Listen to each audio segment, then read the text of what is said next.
Today's stories do cover some disturbing subject matter, and viewer discretion is advised. And if you have a story you would like to send my way, just go to astheravendreams.com and click the button to do so. And of course, thank you.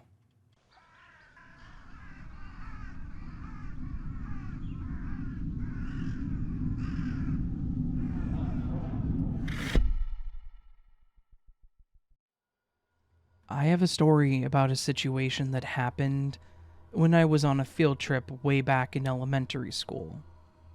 This was a long time ago, somewhere close to 30 years ago, so I may have forgotten some of what happened, but I think I remember a majority of it, and definitely enough to properly demonstrate why it was so terrifying. This happened when I was in the 3rd grade, so I would have been around 9 at the time, I believe. The elementary school that I attended had an agreement with the local education farm-like place so that we could go and visit it every year from 1st through 3rd grade.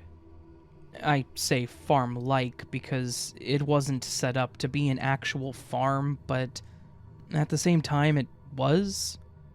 I'm not really sure how to explain it beyond it was a farm, but it was built to be more about educating the kids about what happens at a farm than actually producing food and products. They did have cows and they had a few orchards with various things, which is where a lot of the learning occurred. They would teach us about plants, pollination, the life cycle of insects, basically anything you could think of that a young kid would need or want to learn about nature. I always loved going on these trips because, while we had to do all the learning activities and fill out the worksheets, and we also got to enjoy the petting zoo section of the area, and we got to feed the baby animals, or at least see them. And I have always been an avid animal lover, so really this was my favorite time of the year. Of course, we were a decent-sized class being a public school, so the teachers would always send home letters asking parents to join us to be chaperones and to make sure that we stayed out of trouble. My parents never signed up for it, but we usually had 2 or 3 that were willing to come along with us, and they would just drive out to the farm on their own to meet up with the class there so they didn't have to ride the bus with the students. On this particular field trip, things went about as normal. We got there in the morning after a long bus ride, we met with the employees and parents that were chaperoning, and the class was split into 2 groups, which basically got to do things in opposite order. I should probably mention that the parents and students were asked to wear a specific color to identify which group they were in. I was in the green group, so I was wearing a green shirt, and the other group was the red group, so they were all wearing red shirts. Group 1 had to go to the orchard, and Group 2 had to go to the animal section of the farm first, and then after lunch we would switch. I was in Group 1, which was being accompanied by 2 adults, neither of which I personally knew, and then the employee that was taking us on the tour and explaining things. We got through the first half of the day, had our lunch, and then had some free time before the second unit of the lesson. So, we were told that we could walk around the petting zoo area, and that we needed to come back when they blew the whistle. I was super excited to see all the animals. I loved petting the goats and feeding the chickens, and they were 2 of the things that I was really excited to do. I ran over to the section where they were, and went over to get the chicken food. When I went to their pen, I noticed that there was a man standing off to the side. I thought that he was a parent based on how he was dressed, so I asked him if it was okay to feed them. He sort of glanced over at me and then nodded silently, and then stepped over to where I was. Again, he was dressed similarly to the other group's parents. A plain red shirt and a pair of blue jeans. It was close enough for my 9-year-old brain to think that he was a trustworthy person. I leaned down and started feeding the chickens from my hand and tossed some of the food onto the ground, just genuinely enjoying feeding the cute little birds, when this guy asked me if I wanted to see something cool. I, of course, said that I did, and part of me thought that he was going to show me something cool with the chickens or one of the other animals. I sat there watching this man intently. He opened the gate to the pen, walked in, and went over to one of the chickens and grabbed it. Again, not too crazy. The man just knew how to catch a chicken. Now, the next part of the story, I'm not going to get into full detail because it was graphic. What I am going to write here is that this man pulled a knife from his pocket and he very violently killed this poor bird.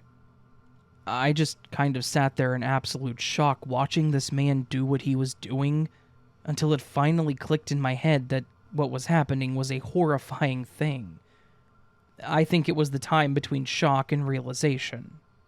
I immediately started screaming at the top of my lungs as I started bawling and freaking out over what just happened. The few moments between my starting to scream and people rushing over, this guy was just sitting there holding this dead chicken and laughing at the whole thing. When the employees showed up, one of them actually tackled this guy and held him down and was screaming about calling the cops. My guess was because he saw the knife and blood and he went into defensive mode. I was grabbed and pulled away from the scene, and all the kids that had followed were pushed out of the area and into the building off to the side. From what I remember, the cops did show up, and they took this guy away. They ended the field trip early and kept us all inside until it was time to get back on the buses.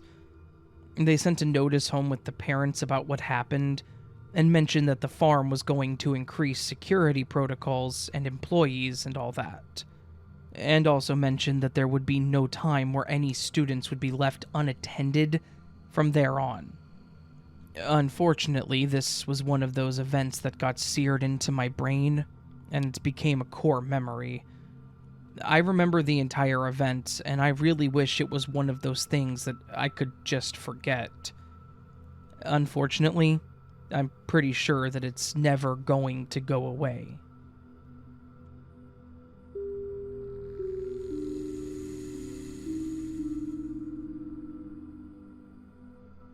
You may have heard this time and time again, but I didn't grow up in the best environment. I ended up in an alternative high school after getting into a fight with one of the teachers. I'm not the same person that I used to be, though, so judge me if you want. I don't care. Anyways, the alternative school didn't do us any favors either. The teachers all looked dead inside. They all had the same pissed at the world mentality. They didn't have any cares for us or what happened outside their own classrooms.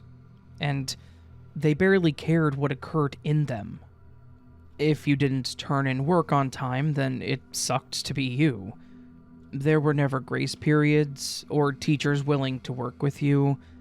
It was an old rundown elementary school that they had turned into an alt school, while the little kids got a whole new one. It was drab and colorless, like they ripped out all the happiness, color, and cheer and took it with them.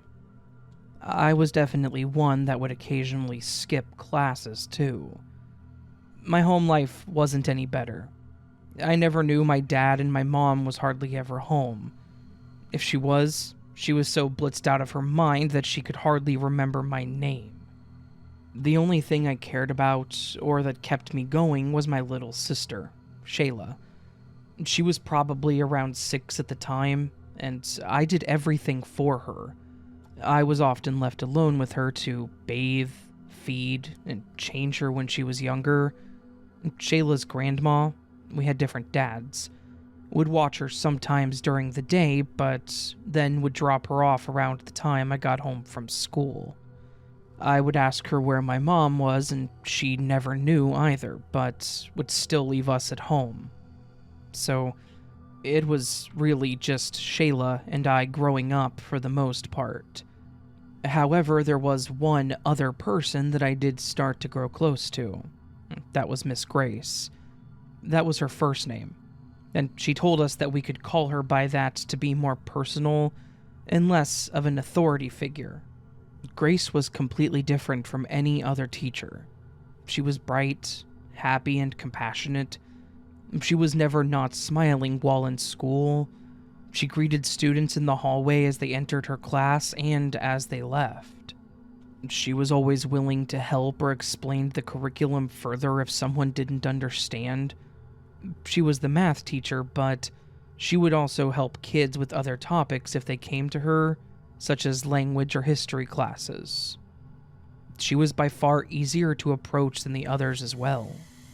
She personally made an impact on me when she actually talked to me like another adult, rather than some delinquent child. She would talk to me about what I wanted to do with my life. She asked me what inspired me, what my interests were, and the likes. The fact that she didn't judge me or push me to go to a certain college, or any college for that matter, or give me some soapbox speech about wasting my life. I even talked to her about my little sister. From then on, I felt like I could talk to her like the mother that I never had. She asked me about school, how I was doing at home, and even about my little sister. If not for her, I probably wouldn't have graduated. Anyways, while I was genuinely grateful for Grace, I was still hanging out with the wrong crowd. I didn't have a job, and there weren't many places in the area that hired under 18, so since I was often left to fend for myself and my sister, and without any food or money in the house, I had to get money somehow. So we stole. We would go to stores in the next city over so we could potentially get away easier. We would take anything that could fit into our pockets. Cheap jewelry, video games, CDs, or movies. We also tried cars that were unlocked in parking lots. I know it wasn't right, and yes, I do regret everything I did, but at the time, I didn't know what other options I had. One thing that we never did, though, was break into houses. We never had any tools to do so, nor was I ever really interested in it. On this night, though, we didn't have much luck, so my friend suggested that we try to hit up some houses. He said that he knew a neighborhood that he had been casing recently that would be good for it. It was a normal middle-class looking place. Small houses, some in better shape than others, and most of them didn't even have garages, so he thought it would be easy to tell if someone was home or not. I still did not like the idea of houses, though, because I thought the charges for a B&E were worse than stealing a few cheap watches from a retail store. They were all pretty mad at me, but said that I could either walk home from where I was, or I could just be the driver/lookout. That way I would still get a cut of whatever we made. I ended up agreeing with the latter. We got through literally 2 houses, one of which they couldn't even get into. I tried telling them this was a bust and that we should leave, but they ignored me, and they made their way to the next house. They had me park on the road, turn the lights off, and wait. After a few minutes of sitting there, looking out the house and back to the road in front and behind me, I started getting really nervous. Something was telling me that we needed to get out of there and fast, but I had no way to really alert them other than flashing the lights like they told me to. I decided that I would signal them and then just give some excuse about seeing a car drive by or a person walking down the street. However, before I could do so, I heard a gunshot, and it was from the house that my friends were in. I started to panic. As far as I knew, my friends didn't have a gun, so my only thought was that they just got shot. I didn't know what to do. Do I leave? Do I try to get them out of there? Before I had time to process, though, they both came running out of the front door telling me to get out of there. I found out afterwards that one of them did indeed have a gun, but I had no idea. My other friend claimed that he didn't know he had one either, but I still don't know if I believed that. We burned out of there, went back to one of my friend's places, and checked out our hole for the night.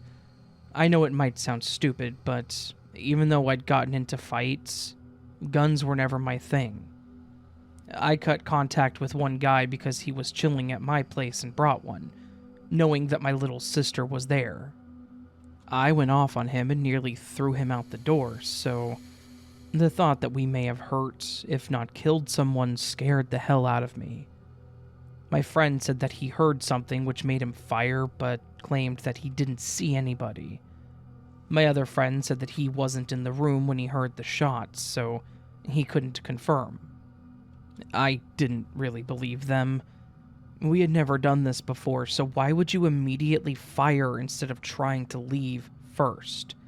I couldn't get the thought out of my mind all night, and I even told them that I wasn't feeling well and decided to walk home. I personally decided to go to school the next day to try to make things feel as normal as possible. However, that day would not be the normality that I was hoping for. Ms. Grace's class had a substitute. The thing is, though, Grace never missed class. She never had a substitute, so I found it strange. I didn't put two and two together until it was almost spelled out for me. Rumors started spreading that Grace was into something bad and that's why she wasn't there. Then, it turned into that she had been shot. I got home and tried to look into it more, but I couldn't find anything on Grace. However, they did gloss over the news that there had been a shooting in the same area that we had been in. It was, in fact, Grace's house that we had broken into. The guy that shot her dropped out or just didn't go to this school, so he didn't know her.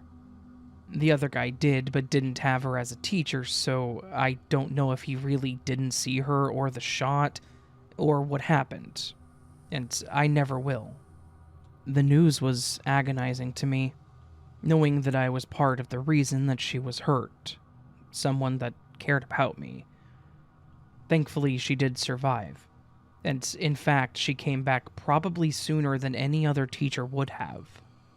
She'd been shot in the back in her right shoulder. She had on a sling for a while, but otherwise, she was her normal, smiling and bubbly self.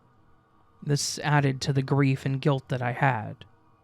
After talking with her over the next week or so, contemplating my options, I finally cracked.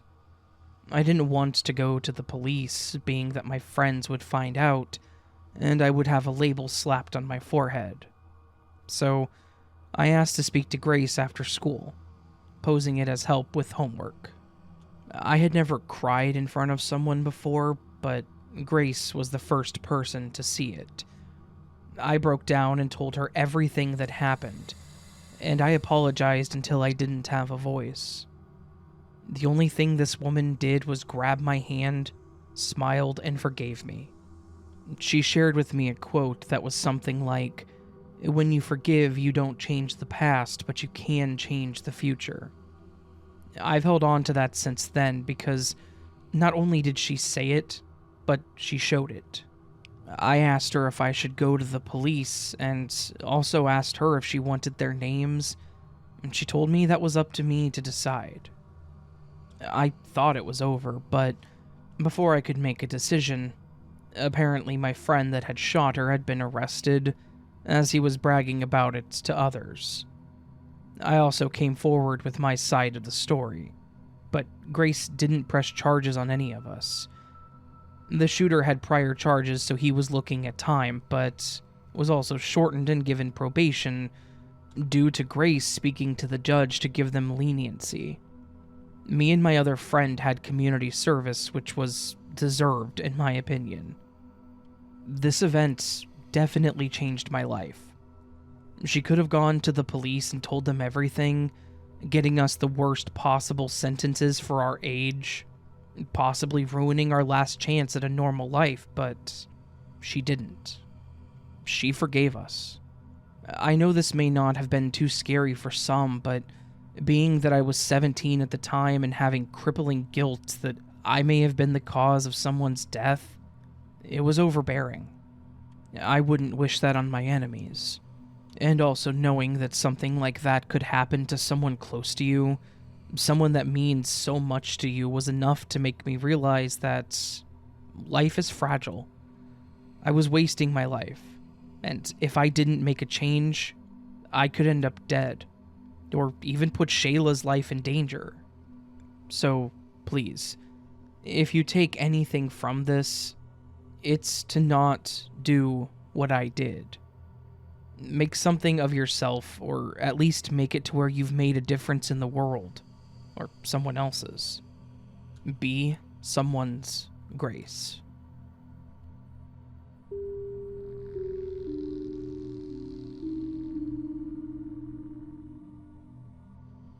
I have a fairly short story from when I was a teacher's assistant at an elementary school. I was working my way to trying to be a teacher, but this was actually the event that made me rethink whether or not that was the career path that I wanted to take. The class that I was an assistant to, it was a second grade class, meaning the kids were around 7 years old. I genuinely loved the class, and I worked under one of the nicest old ladies, Ms. Matthews. She was a very smart old lady, but she was also pretty old-fashioned, and she kind of had this mentality of just let the kids be kids, and I think that might have been one of the reasons that the situation escalated to where it did. I'm not going to give the details of every single thing that happened, but I'll include the most important ones, the ones that really showed the situation escalating. In this class, there were a bunch of really sweet and innocent kids, and then there was one girl that we're going to call Mary, obviously not her real name. Mary was a very quiet child. And at the beginning, she seemed like she was just shy. I tried my best to talk with her and try to get her to open up, but she was very shut off and reclusive to both myself and Ms. Matthews. She would start to talk to us about things, but then would just suddenly stop and be quiet. The first thing that happened with Mary was a simple argument between her and a boy in the class. It was during an indoor recess. We had to stay inside because it was downpouring outside. The kids were playing various games in the classroom. Some of them were drawing at their desk and such. Mary and a boy from the class were in the corner playing one of the kiddie card games that the teacher had, and I could hear her get angry at him over something. He said something back to her, and she responded by getting louder with him.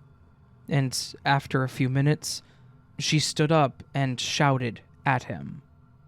It's not that she shouted that was the scary part. It's what she shouted. She stood up and screamed, "I'm going to effing cut your penis off." But in much less friendly words. Words that a 7-year-old should not know nor be saying. I pulled her out of the classroom and spoke with her about her words, and there was some minor punishment, but we just ended up sending a note home with her to her parents explaining the situation. After this, she went back to being just kind of the quiet kid in class, and it seemed like a one-off incident. Until about 3 weeks later. The kids were in gym class, which was taught by another teacher. During this class, myself and Ms. Matthews were back in our room doing grading on some of the papers. About 10 minutes in, Ms. Matthews got a call on her desk phone, and as soon as she answered it, the look on her face went from happy to upset, and she hung up saying that we needed to head down to get the class. Come to find out, Mary had bitten another kid during a game of dodgeball. She got hit with the ball and had, seemingly out of nowhere, ran up to the kid that threw the ball and bit her shoulder really hard. Thankfully, she wasn't bleeding, but she was in pain and the bite mark was pretty deep. We ended up pulling Mary back to the classroom and talking to her about the whole thing, and we asked her why she attacked another student. And she, with literally no emotion, said, "I don't like her. She's too cute, and I want her to feel pain." Obviously, this is a problem, and it was something that we had to address with her parents. We ended up calling her grandmother because we couldn't get a hold of her listed parents. She came up and asked us what happened, and we explained the whole situation to her. She seemed to not really care about it, and she tried to explain that Mary had some problems. When I tried to ask her about her issues and kind of implied that they may have been behavioral issues and that she should potentially be checked out by a psychiatrist, Ms. Matthews actually cut me off and told me that this was a situation that the family should deal with, and that I was out of line for saying anything about it. After that, I shut down, and I stopped talking for the rest of the meeting. Mary was suspended for a couple of days, but she was back in the classroom the next week, and it was pretty clear that the other kids were scared of her, but also being kids, they were making fun of her for the situation. Of course, this led to escalation, and it was pretty quick. It was about 3 or so days after she had come back, and the teacher had done some reorganizing of students, and after everyone sat down, the girl that was now sitting next to Mary raised her hand. When she was called on, she immediately asked Ms. Matthews if she could move away from Mary because she didn't want to be bit. Some of the other kids laughed at the comment, and I could see that Mary was getting red. I made an immediate statement that her question was inappropriate and that she needed to apologize, but as soon as I started talking, I sat there and watched Mary grab a pencil off of her desk and stab it into this girl's arm. When I say stab, I literally mean stab. The pencil went into her arm. She started screaming in pain, and Mary just sat there smiling at this girl while she was bleeding all over the floor, and the rest of the class went into full chaos.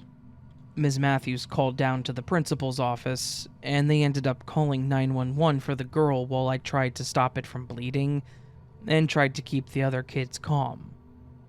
The whole thing was a huge disaster, obviously. After the whole situation was taken care of and parents were contacted, I asked to speak to the principal alone. I wanted to talk to him about Mary and her issues to see what could be done for her.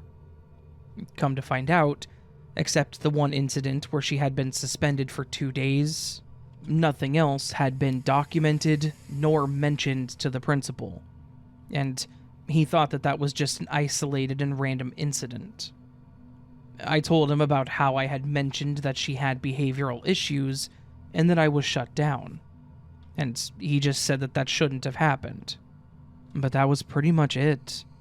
Mary ended up being removed from the school, and there was a whole thing where the school tried to push non-violent resolutions to the kids.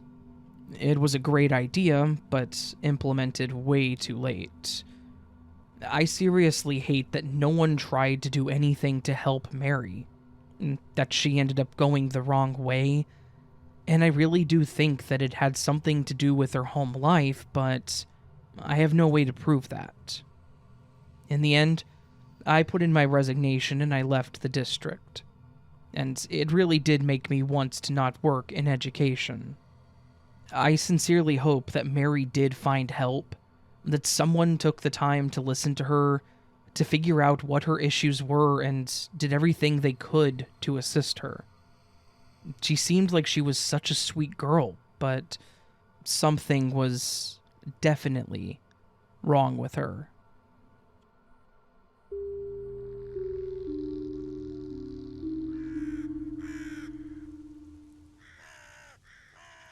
So that was today's collection of terrifying school stories. Stories involving school. Stories where school is where the horror happens. In the end, I had some stories that kind of were all over the place as far as schools went, and I didn't want to just do like a high school stories or an elementary school stories, so I figured creepy school stories would work. And hopefully it did. Hopefully you all enjoyed this video, and if you did, please consider hitting that thumbs up button. I would genuinely appreciate it. If you're new to the channel and liked what you heard, please consider hitting that subscribe button. That would be great. And if you feel like it, consider going down to the comment section and leave me a comment. Let me know how your weekend's going, how the weather is where you are in your part of the world or whatever, how you're doing, just anything. I'd love to hear from you. You can even leave a comment like, "Hey Raven, why the hell is your voice still so scratchy?" And I won't have an answer. So, anyways, friends, I hope you all have a beautiful day. I hope I do see you on the next video. But of course, until that time arrives, I want you to know you are loved, you are valid, you are important, you are the best you that you can be. Never let anyone tell you otherwise. And also stay hydrated. And also sleep well.